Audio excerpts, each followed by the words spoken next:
Therapy Chat Podcast, episode 156. This is the Therapy Chat Podcast with Laura Reagan, LCSW-C.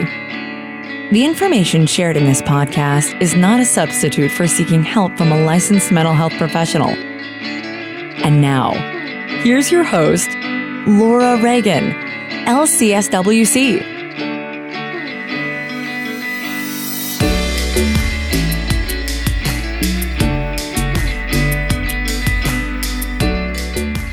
Hi, welcome back to Therapy Chat. Today is another fascinating discussion, in my opinion. I am going to be talking today with Dr. Natalie Feinblatt. You may remember recently that I interviewed Natalie about her work helping people who were former cult members. And in our first interview together, which was in episode 135 back in May of 2018, Natalie talked about what cults are, what are some characteristics of cults, what are some well-known cults or groups that some consider to be cults. In this episode, she's going to talk in more depth about working with people who are former cult members. I thought this was a really interesting topic, and I'm grateful to Natalie for being my guest today. So let's just sit back and listen in on our conversation. Therapy Chat Podcast wouldn't exist without the support of its listeners. If you'd like to become a member, please go to patreon.com/therapychat. By making a $1 per month donation, you can help Therapy Chat keep going over the long haul. Thank you for your support. Hi, welcome back to Therapy Chat. I'm so happy to be bringing you my second interview with someone who has a lot to say about a very interesting subject, Dr. Natalie Feinblatt. Natalie, thank you so much for coming back to Therapy Chat today. Of course. Thank you so much for having me back. I really appreciate it. I think this is my first ever part 2. Yay. Yeah. Therapy Chat was the first. You all heard it here. Yeah, that's right. I'm so happy that you agreed to do a second interview. As soon as we started, we really dug in last time. I knew that I wanted to go deeper than we had enough time to do at the time. And so kind of a part 2 made sense. I'm really glad that we could make it work with our schedules. Me too. Yeah. So for anyone who didn't catch the first interview, we will have a link to that in the show notes, and you can go back and listen to that one first if you like, or I think that it'll be okay to listen to them out of order too. But for anybody who's not familiar with you, Natalie, could you just start off giving them a little bit more information about yourself and the work you do? Sure. So I am a licensed clinical psychologist in Los Angeles, California, and I have a private practice. And one of the, my kind of big specialties or my main specialties are addiction and trauma. And one of the smaller things that I specialize in, but that a lot of people are interested in, is helping former cult members, people who are trying to recover from having been involved in a cult or a high demand group. There's lots of words to use to categorize the experience. But it started out as what I wrote my doctoral dissertation on. And then for many years, at this point, the majority of my career, I worked at programs and facilities. So I never really had a chance to kind of market myself to that population or put myself out there for those people specifically. But once I started my practice a little over 3 years ago, I was like, oh, this is finally something I can put on my website and, talk to people about. And ever since then, I'm definitely have worked with former cult members, am working with former cult members. And it's something that a lot of folks out there are very interested in. It seems like if you look at it over the years, public interest in cults kind of waxes and wanes. And I think right now it's in a period of high interest. There's a lot of groups that are in the news and on TV right now. So I think that kind of corresponds to people being interested in and wanting to talk to me about it and wanting to talk to other people who have a good amount of knowledge in the field of cults about, all the different aspects of the topic. Yes. And there have even been some documentaries that have been out recently. So people who maybe are just like looking for something new to watch on their favorite streaming service are finding, oh, this looks interesting. And then learning about something that they really had no idea about before. Yeah. So we kind of talked a lot in our first interview about what cults are and kind of some of the well-known cults that are out there. But I wanted to start off this time by asking you, how do cults get people to join? Because I think that's something that's such a mystery to many of us to understand, like, how do they draw people to them? Well, there's a variety of ways in which cults draw people in. I think it's important, you and I were kind of chatting about it before we started recording, to understand that, people, if cults, if cults advertise themselves as like, hey, come to our group and get abused and exploited, like nobody would join, obviously. Join our cult. It's Right, wonderful. exactly. You want to be here. You'll have fun. Right. Nobody would join. So they definitely, and since cults are a thing, they definitely must employ some tactics to draw people in and make them think they're a good idea, right? So there's several different ways I can talk about that cults bring people in. One way is that cults often, I don't know if market themselves is quite the right phrase, but market themselves to people who are in crisis or people who are in kind of important transitions in their lives. There's oftentimes a lot of cult presence on college campuses because college students are a particularly vulnerable population. They're not living at home for the first time. They're kind of figuring out who they are as a young adult. And so groups that offer kind of community or answers can seem particularly appealing. And then there are also groups. Is it okay if I mention, sir? I can't remember if I did first Sure. time. Yeah, Okay. you did. Okay. So particularly like a group like Scientology, they are pretty well known for having what they call their volunteer ministers go to the sites of disasters. Like right now, they are providing kind of pseudo first aid and some light Scientology tactics to the people who are suffering from the wildfires in Northern California that are happening right now. Goodness. Yeah. So that's, on the one hand, it's like, well, it's nice that you're trying to help. But on the other hand, they're also there to promote Scientology to people who are in an incredibly vulnerable place, who may have just lost their entire home, if not, people in their lives. Yes. So that's another way they get people to join. And then a third way is that oftentimes cults will, how do I say this? So sometimes cults will have essentially what are front groups. Like they will have, like let's say that there's a cult that is relatively large, and they, and again, Scientology is pretty well known for this, but they're certainly not the only group that does this. But let's say that they start to create these like charity groups that on the surface don't have any direct connection to the main group, so it'll be like, oh, this is a group that a nonprofit that goes out to help homeless people. And, people who are interested in helping the homeless might get involved without realizing that this is actually an extension of this cult group. And then there will usually be at least some sort of attempt to kind of, bring them in to the group through this front group. So yeah, those are some of the ways that people get drawn in: people in transition, people in crisis, and then people who legitimately don't know that something they've become involved with is related to this other group.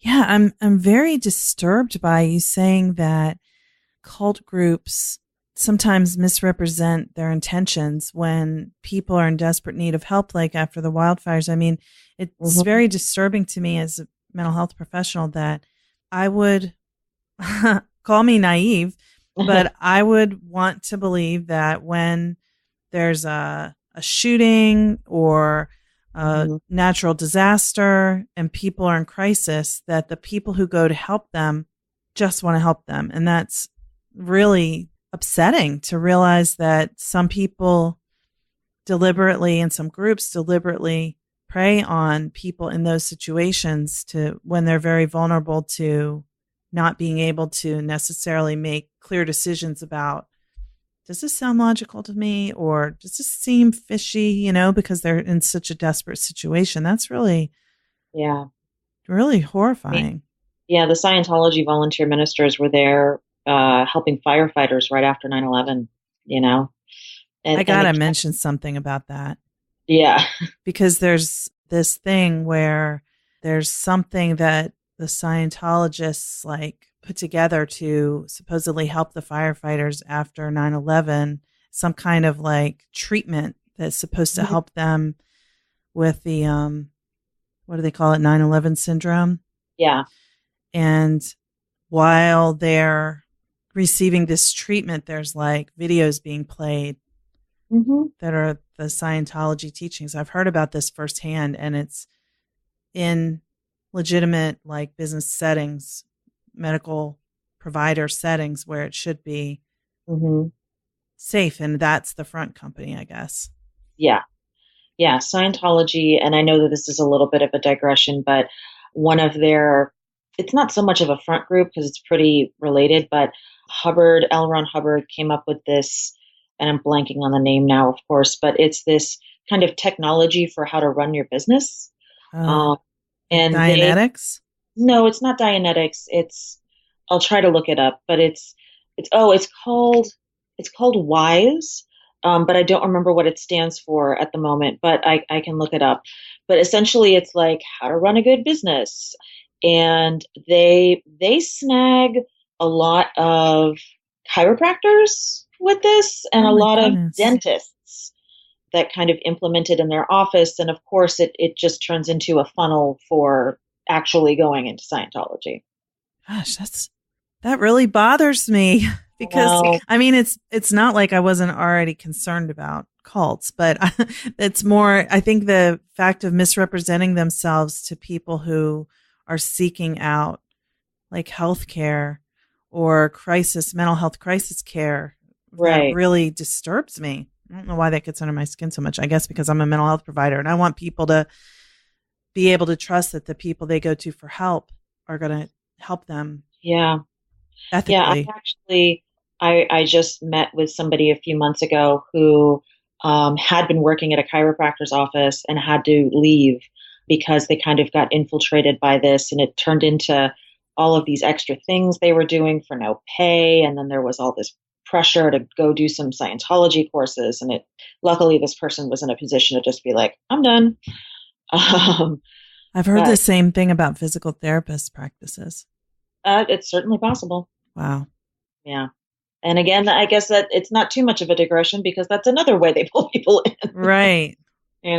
Yeah, it's always from the outside. It's how could anybody join that? Why would they do that? But when you realize how vulnerable of a situation a firefighter who was in 9/11 went through something so horrible, and they just want to take care of their own needs, and then to be misled. And then especially when what I saw is that it kind of was it got into the system of the firefighters. It wasn't just one person said, "Oh, I'll try this." It was maybe the union or something was saying, "Hey, everybody's doing this. It's really helping."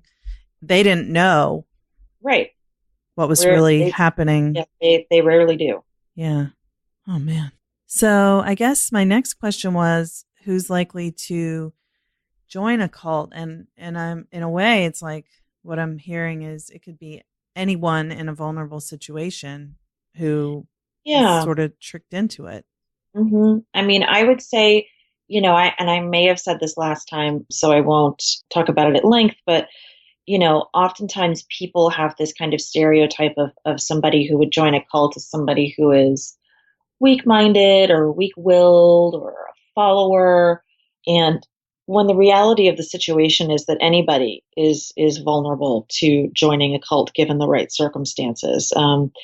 Is no personality more likely to get involved in a cult?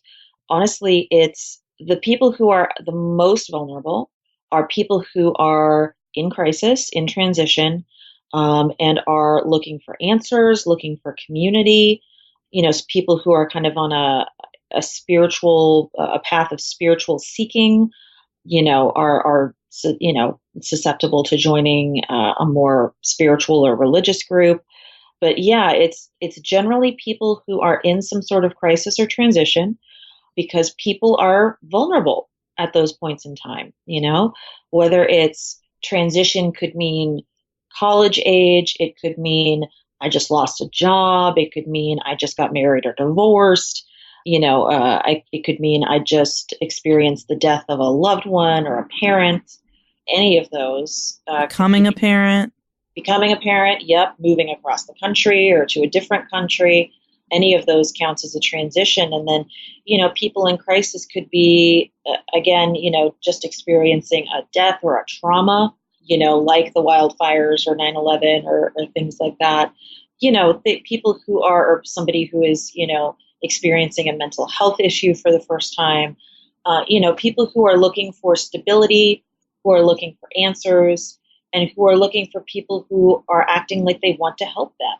It's kind of well, we can get into it later, but yeah, those are generally the people who are the most susceptible. But again, technically anybody is. Yeah. It just makes me wonder, there are things where you do get a sense of community, and it's like, I know we did talk about this in the first episode, but it's like, how can someone tell that it's not? If something like you have a church that you love and you feel like you have so many friends there and everything's really wonderful and you really like the pastor or whatever, like where's the line? Right. Well, the line, and I, to kind of echo what we discussed last time, the line is it's kind of a series of lines. Yeah. It's, are you allowed to have a life outside of this group? Is that okay and or encouraged? Are you allowed to ever question the group or, be frustrated with aspects of it that you maybe disagree with? Are you allowed to question the leaders, or are they held up as, these infallible beings? Are you allowed to have friends and family that are not a part of this group? Are you feeling like you are only allowed to ever spend time with this group or doing things that the group says are okay? All of those things, if the answer to most of those questions is yes, I can do all of those things, then you're good. You're in a healthy, functioning group, whether it's a religion or a social group that you belong to in any way. Those are all things that you should be able to do. If the answers to a lot of those are no, then there might be a problem. That makes it so much more clear. Yeah. So can you talk a little bit about what it's like for people in cults? What do people get out of it? And then what drawbacks are there? Sure. So, again, as we were kind of briefly talking about earlier, if people were given the reality of the group head on before joining, most people wouldn't join, right? Because people aren't stupid. Right. Come and be exploited and cut off from all your family and friends and work for us for free and never get to do anything else. Doesn't that sound great? And we'll keep all your money. Right, exactly. And we'll just take all your money. Yeah, most people would not do that because people are smart.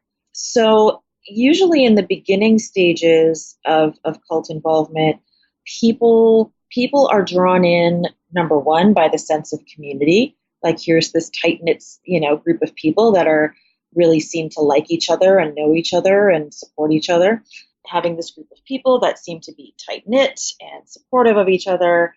Yesterday, I was in session with a client who's a second-generation former member, which means that they were born and raised in a group as opposed to joining as an adult.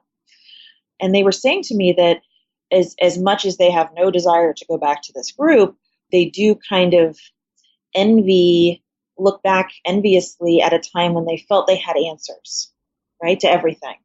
And now that they can see the truth of the world, which is that a lot of things don't have answers, that's tough, So people like the sense that there's like, oh, there's this system or there's this belief system where we can answer almost every question with it. That sense of certainty is very attractive. So there's that. Oh, and then kind of an older term in the field of cultic studies, but one that is still largely true, is that oftentimes when somebody joins a group, they'll experience what's called love bombing, which is, when a new person joins, it's like, oh my God, the whole world revolves around this person now. You're so awesome. We love you. And it's this period of like getting all this attention and all this positive attention. And this group of people seem to immediately like you and appreciate you and want you to know all about it. That feels good. That feels really good. So that's the kind of stuff that keeps people in the beginning, or that draws them and keeps them in.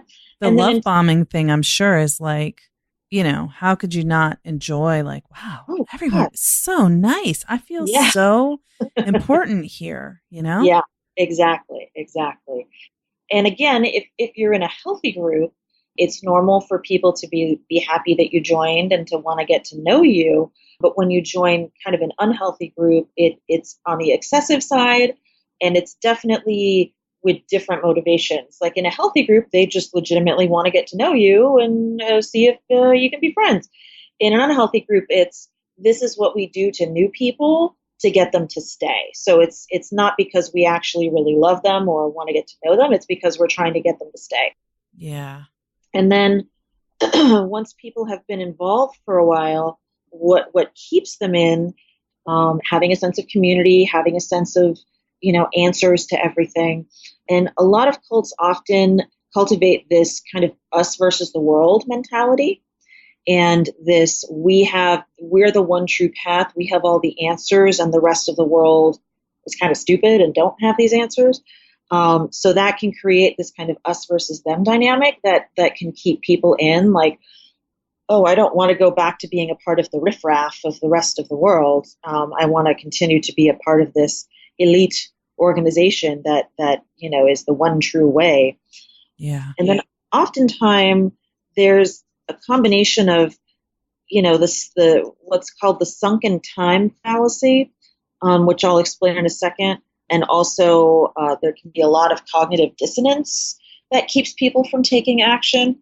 The sunken time fallacy is something that actually most people can relate to, and not in the way of belonging to a cult, but in other ways in their life, which is, it's this logical fallacy, which is that, the more time or energy you spend on something, even if you're not getting the results that you want, you've already spent so much time and energy that you might as well continue to spend time and energy. Otherwise, if you quit now, it's all wasted. When the reality of the situation is, if you're not getting what you want, it's better to cut your losses now than to continue to sink more time and energy into it. And so when people consider leaving, they often say to themselves, but I've spent so much time, I've spent so much money, I've spent so much energy, I've given so much up that it will all be wasted somehow if I leave. And that is often a very powerful deterrent for people to go anywhere. I see that a lot with people who are in unhappy relationships, or people who are unhappy in their jobs, but they think that they've already been there so long, they don't want to leave. Right. Exactly. Very, very similar situation. That can keep people in for years.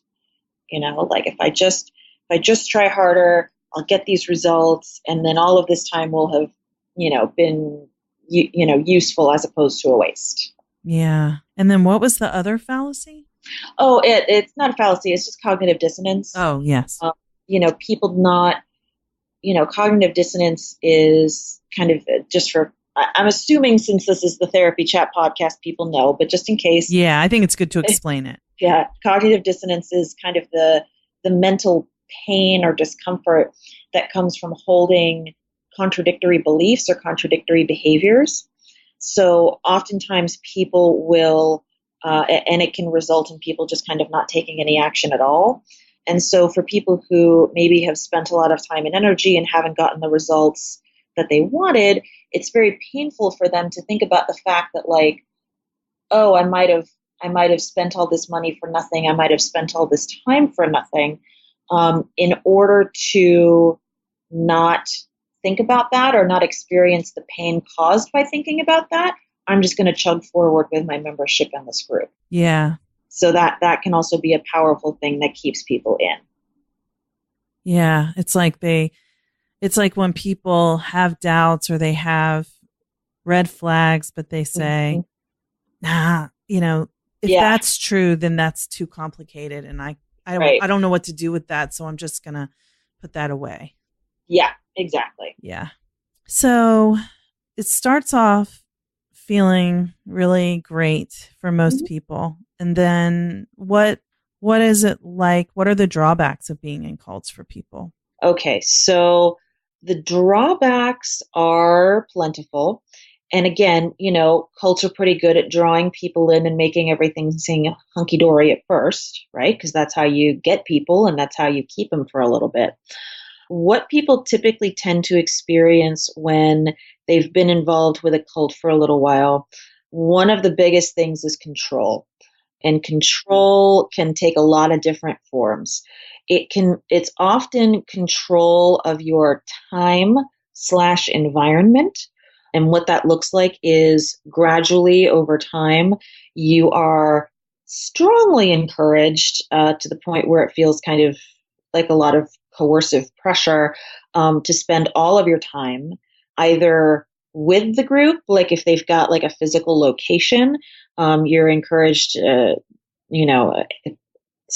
coerced to spend all of your time there.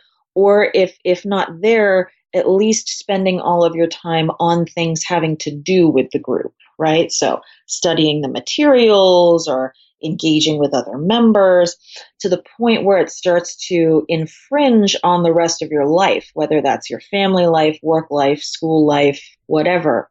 Through the control of your time and your environment, these things are kind of gradually starting to, what used to be your life gets to start to gradually be shrunk smaller and smaller and smaller because you just don't have time for it anymore because of all this stuff that has to do with the group. Many groups will take financial advantage of members, and that can look like a couple different things. It can look like having to pay for materials and services and courses that just, pile on and on and on and on. And, unless you're super wealthy, which some groups do prey on the super wealthy, you start to run out of money. Right. Because you're not able to earn as much if you're focusing all your time on the cult. Exactly. And then there's a lot of pressure to borrow money. There's a lot of pressure for loans, anything that gets you to continue spending money. Or another way that groups can take financial advantage of members is by having them work for the group for little to no pay. And it's like, okay, well, if you legitimately don't have any money available to you, why don't you start working for the mission or this person or whatever? And, either you'll work in exchange for services, or you'll work and we'll pay you, a pittance for essentially working like full time. And again, in groups like Scientology, some people who are on staff for Scientology quit their jobs, work full time for them. And any group like Scientology that has government religious exemption, they are not beholden to any state or federal labor laws. Oh, I didn't know. Yeah. I knew they didn't have to pay taxes. Yeah, they don't have to pay taxes, but they also don't have to pay minimum wage. They don't have to give people the same kinds of breaks. So, staff members in Scientology, especially the Sea Org, which is kind of this special area of staff, but they can get paid like literally $2 an hour. Wow. For the work that they're doing. Yeah, and there's no recourse because it's a religious group and they can do whatever they want. So that's two kind of ways. It's either like you can give us all this money for products and services or donations, or you can give us all of your time for little or no financial compensation for work that you're doing. So people experience control. People experience financial draining. People experience isolation, because that sense of community often turns into, well, we should be your only community, right? Since we are the one way that everything works, and we're the one true path, you really shouldn't be spending time with people who aren't a member of this group. They're kind of the riffraff of the world. They don't know the truth like we do. And, different groups take this to different levels of severity. But, oftentimes people are encouraged to completely cut ties with friends and family members that are either not supportive of the group or even are just neutral to it. Because, these groups know that if you have a critical person in your life, you're more likely to think critically about your involvement in the group. So control, financial exploitation, isolation. A lot of groups, especially groups that are religious or self-helpy in nature, will employ kind of quote unquote counseling techniques or, ways in which they're trying to help people attain a greater state of enlightenment that in reality can be quite manipulative, coercive, not make people feel real good, employing very manipulative tactics to get people to, confess their wrongdoings. And it's kind of a form of emotional abuse, quite frankly. Yeah. So there's that. And then the last thing that, if things get bad enough and or if you get close enough to the inner circle of a group, there can often be outright abuse. There can be verbal abuse, physical abuse, and even sexual abuse. Yeah. That is, kind of usually kept pretty hush-hush. And it's usually, if these things are happening to you, it's because you're doing something wrong and you're just being punished for it. But people can be legitimately traumatized by the types of abuse they experience in a group. The other one that's really big in the news right now is Nexium. Yeah, that's the one in New York, right? That's correct. And, I would imagine that people who, took one or two of their courses or maybe even took, a decent number of their courses and benefited from the content somehow had no idea that there was this, inner circle at the very top levels that involved, coercive sexual encounters with the leader. Yeah. But the people who were a part of that, there's no difference between what happened to those women and what happened to any other woman when she is coerced into sex or outright raped. Yes. These women were branded without their consent. They, were coerced into sexual and I mean that's trauma. Right. That's sexual abuse and being a part of some community where you can't give consent because you're really not free to leave. You're not voluntarily participating anymore. That's just as abusive as any sexual assault or rape that happens in any other environment. Exactly. But I believe that it may be more unclear to the people who are being victimized. Like, did I participate in this? Did I, they may feel that it was not non-consensual, right? Even though they know, like they feel traumatized, but they don't necessarily recognize it as being a sexually abusive experience, even though they know it was traumatizing for them. Correct. And it usually takes a good amount of time for people to kind of come out of that experience and get some perspective and then look back and go, oh my God, yeah, that is what that was. Yeah. There's another sexually abusive thing that I've recently heard about, which seems to follow the same pattern that you're talking about, which this organization, I guess, or the group is called Orgasmic Meditation. Yes. One taste. Yeah. Yes. And it's supposed to be like a sex positive group, but then supposedly at the upper levels, there was, well, maybe not even upper levels, but there was non-consensual sexual victimization happening to some of the Yeah. people who worked for them. I had heard about that, and I had heard about it as a sex positive thing. And, for people who wanted to learn more about their sexuality, that it was supposed to be like an okay thing. Right.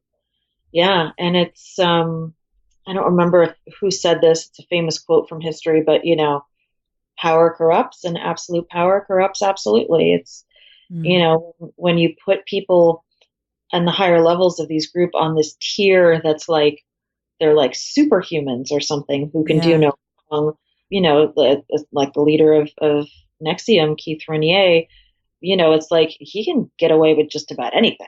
Wow. And thank God he's not going to be able to do that anymore. Yeah.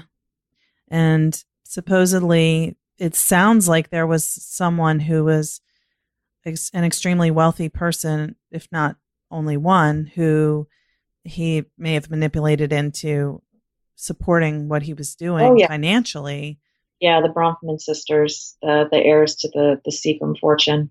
Yeah, I mean that's when I mentioned there are some cults that prey on the super wealthy, I was thinking of him, and I was also thinking of Scientology, that they bring in these people who are multimillionaires, if not billionaires, and just suck them dry. Wow. Yeah. So when someone leaves a cult, which I know is very hard to do, but once they're able to leave and they don't want to be a part of that anymore, what are some of the effects that you see? I mean, we've already talked about trauma, and so certainly being traumatized is an effect, but what do you notice as common patterns for people who've been through that? Let's see, common patterns. There's a few different common patterns, and sometimes it depends on if somebody joined as an adult versus a second generation member. Yeah. They can oftentimes face kind of different issues, but issues that are kind of similar throughout. Oftentimes there is, serious issues with self-esteem, because people often go through a period of just feeling so badly about themselves because they feel like, how could I have made such a huge mistake? How could I have been fooled for so long? Or how could I have kept myself in the dark for so long? And they'll often, need to do a lot of work around, having compassion for the version of themselves that joined the group, and just having compassion for themselves now as a person who is trying to recover from involvement, and also, deal with, self-forgiveness and moving forward with more critical thinking skills. So self-esteem and self-worth usually take a really big hit. Sometimes that can go as far as to lead to, depression. Oftentimes people feel very, very isolated because they've cut off, at the behest of the group, they've cut off contact with people to repair those relationships. Or if they're not repairable, they have to try to create a new family of choice, or a new community for themselves, a healthy community for themselves. So there's, a big hit to self-worth. There's isolation. As we discussed, if they were physically, verbally, sexually abused, there's all the trauma work that comes along with that. And then there's also kind of this need to learn how to trust themselves again and how to trust other people again. Because, this is being brought into a cult can be seen as a huge violation of trust. You trusted this organization to have your best interests at heart, and they did not. Makes you question your ability to make good decisions in that regard, who to trust. Yeah. If anyone is trustworthy after that point. And then I'm trying to think about any other common problems. Oftentimes people will have difficulty making decisions without, the system that the cult had, or getting the approval of someone. People become very dependent on the system for just how to live their daily life. And once it's not there, people can oftentimes not really know or not really want to make any big decisions because they don't trust themselves because they were taught for years not to, and that they just had to, do what they were told by their superiors, or do what the, materials tell you to do. And once they don't have those, they're kind of lost. Yeah. Wow. It sounds like, you have the effects of the trauma itself, which can be, of course, like any trauma, like you have fight or flight and freeze, submit. And then you have the really kind of effects to your identity, it seems like. Yeah, definitely. Who am I, and what do I believe, and who do I trust, and how do I know, and can I even trust my own thoughts, my own instincts and intuition? Yep.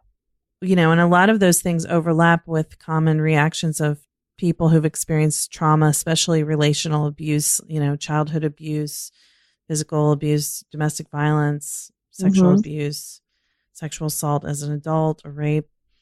And yet it seems like it would be such a profound, because it was something that was someone was so immersed in, like being in a family that's very abusive, Yeah.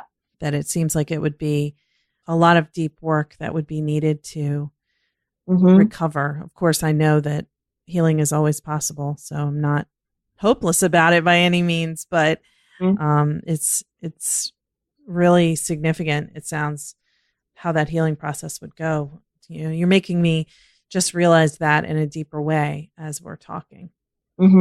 Yeah. Do you have any resources that you would recommend for people who've been in cults in the past and want to heal from that experience? And I know you're available to provide therapy in California. Yep. I am available in California because obviously I'm in LA, so I see people that are in Los Angeles, but I also do video sessions. So anybody anywhere in California is an option. Other things that I would recommend, the International Cultic Studies Association, or ICSA, does really great work.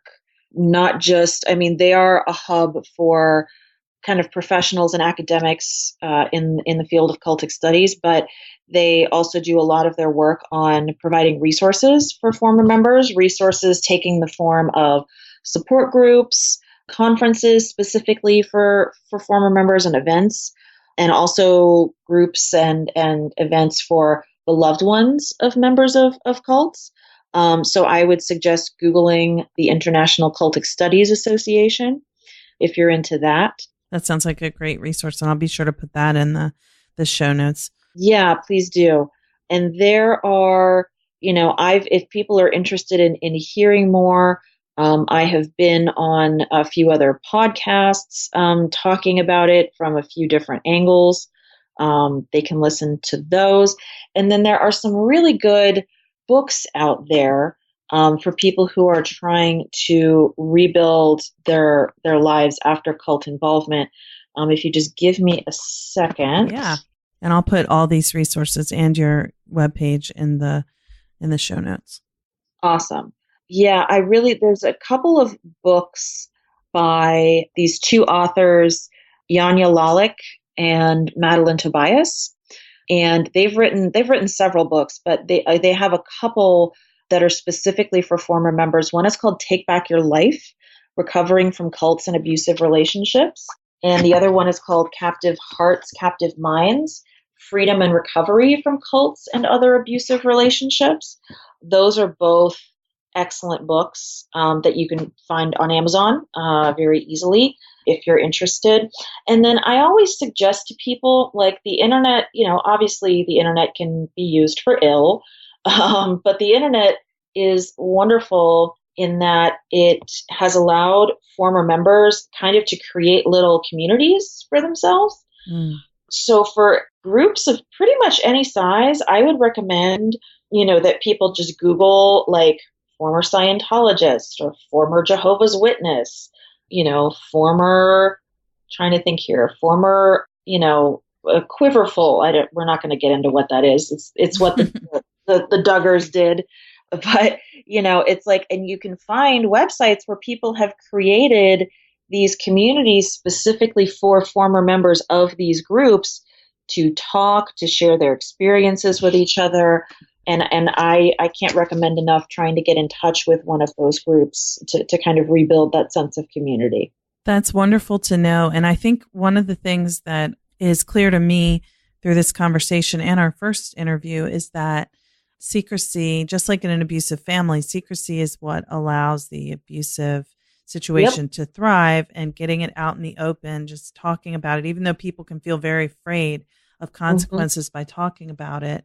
But that's how you shine the light on, what's happening. And, that brings safety, healing, it prevents that abusive person from being able to hide. Absolutely. Absolutely. That's a beautiful thing that the internet has been used for. Is it's a place for people to break the secrets and to openly talk about what was happening to them, and to form a community around the truth of the group as opposed to the kind of perpetuated facade of the group. Yeah, basically expose what's really going on. Yep. Well, Natalie, this has been so interesting and so informative. Thank you very, very, very much for coming back onto Therapy Chat today. You are welcome. Again, thank you for having me for part 2. I'm very grateful for the opportunity. Awesome. Thanks so much for listening to my interview with Dr. Natalie Feinblatt regarding working with former cult members. I'm grateful to Natalie for being my guest today, and I'm grateful to you for listening to Therapy Chat. As always, I appreciate your support. Thanks so much. Just another reminder that if you'd like to become a member of Therapy Chat, supporting the podcast while receiving fun member perks and being able to communicate with me one-on-one, go to patreon.com/therapychat. If every subscriber donated just $1 per month, Therapy Chat would be able to keep going strong indefinitely. Thanks so much for your support. Thank you for listening to Therapy Chat with your host, Laura Reagan, LCSW-C. For more information, please visit therapychatpodcast.com.